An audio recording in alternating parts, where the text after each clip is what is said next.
Federal Reserve Act, bringing the Federal Reserve System into place in America, and did what Thomas Jefferson said must never happen. He took the control of the money away from the people by taking it away from the Congress and gave it to a group of private individuals who have to pay taxes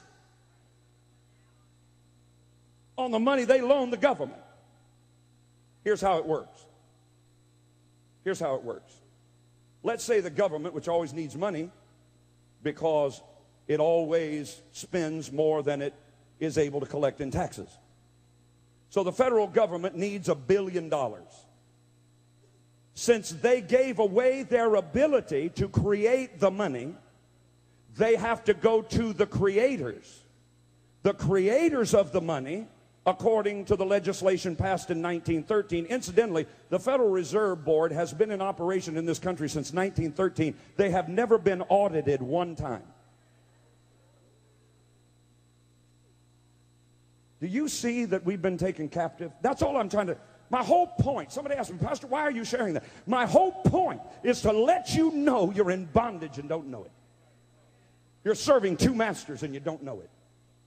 They are using you and you don't know it. So since the government needs $1 billion, since they can't create the money, because in 1913 they gave that responsibility and they gave that authority to the Federal Reserve, they have to go to, our government has to go to the Federal Reserve and ask them for the $1 billion. Well, since the Federal Reserve is a private corporation, they're not about ready to just give their money away. So they say to the government, we will loan you the $1 billion for your agreement to pay it back with interest. But now wait a minute. The government doesn't have the ability to create the money.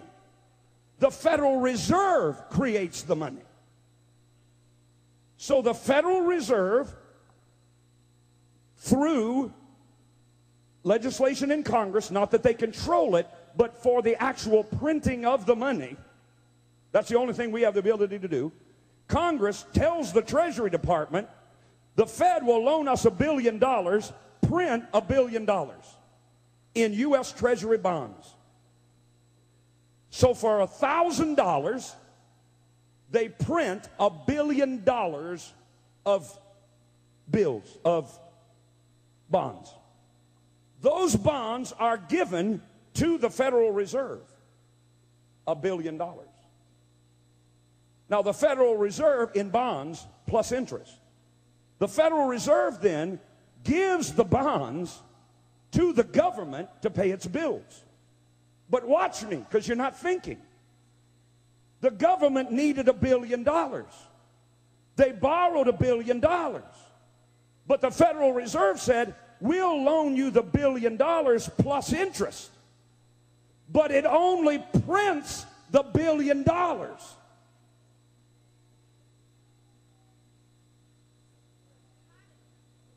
So the interest payments are never created and put into the system.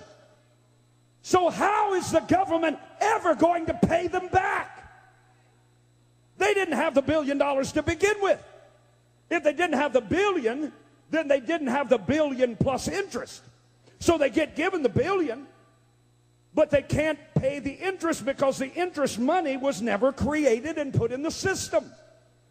That's how it's growing $1.6 billion a day. We can't pay the interest. The money is not in the system. But what about you? Oh, it gets worse than that. It gets worse than that. Let's take that $1 billion. Legislation has been created that the Federal Reserve, having that $1 billion of Treasury bonds sitting in its belly at interest, can lend, as a result of having that $1 billion, they can lend $15 billion. Wait. Paper money. Credit. No, there's no substance. There's nothing backing it. But they can come to you and say, we will loan you $15 billion on credit. because we have 1 billion that we created and had the government give back to us. Now we can loan 15 billion. That 15 billion plus the one is $16 billion in that one transaction, of which there are thousands. That one transaction where they've got $16 billion out there that people are paying them in interest, that in reality the money doesn't even exist. But what does exist is your money that they take, and they take, and they take, and they take, and they take. And we wonder why bankruptcies were more in the first 3 months of 2003 than in the history of this country. Is there a reason for that? Yes, it's called credit. It's called debt. How many of you agree that's awful and that shouldn't be? They shouldn't be able to, put in $1 billion and take out the billion plus the interest money, because more is being taken out of the system than is put in the system, keeping the people enslaved to the tune of $7 trillion in national debt alone. That doesn't include state debt. That doesn't include municipality debt. It doesn't include personal debt. That's just the federal debt. That's just what we borrowed from the Federal Reserve that we can't pay back. Are you ready? How many of you agree that's awful? Okay, what about you? Let's see. You can never get out of debt in a usury system with a built-in shortage of money. Did you hear me? Now watch. Let's say you're going to buy a house. Let's say that house is $150,000. And let's say current rate today is 7%. You do understand that by the end of that 30-year mortgage, you will have paid for a $150,000 house, $360,000.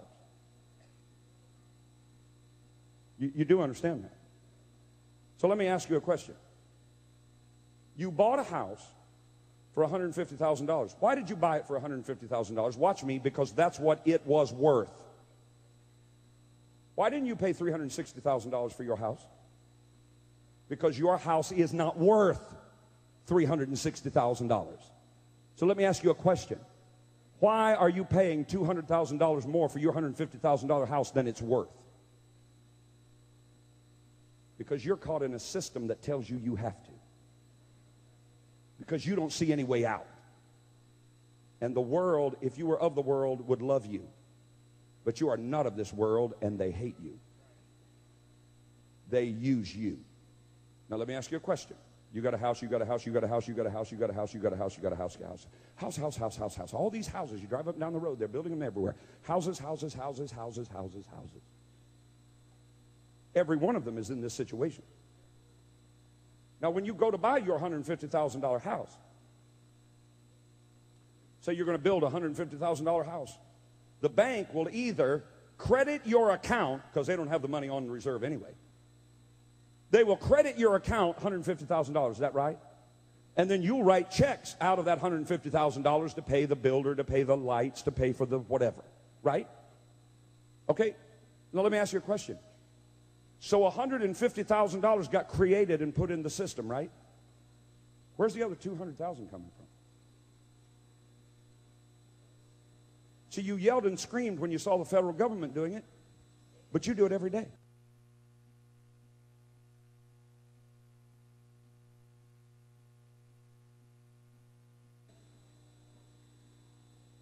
You're putting in $150,000 and you're taking out $360,000.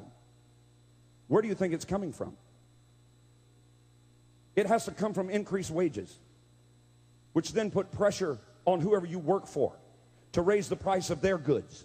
And since they can't do that, they've got to go borrow money. And so they borrow money, and now the bankers are making more money. Do you understand? Do you understand? Do you really? Do you understand? So you buy a $25,000 car, but it costs you $32,000. If you have a $25,000 car, would you walk out today and pay somebody $32,000 for it? But that's what you're doing. God, I just want to shake people. Why do you not understand that that's what you're doing?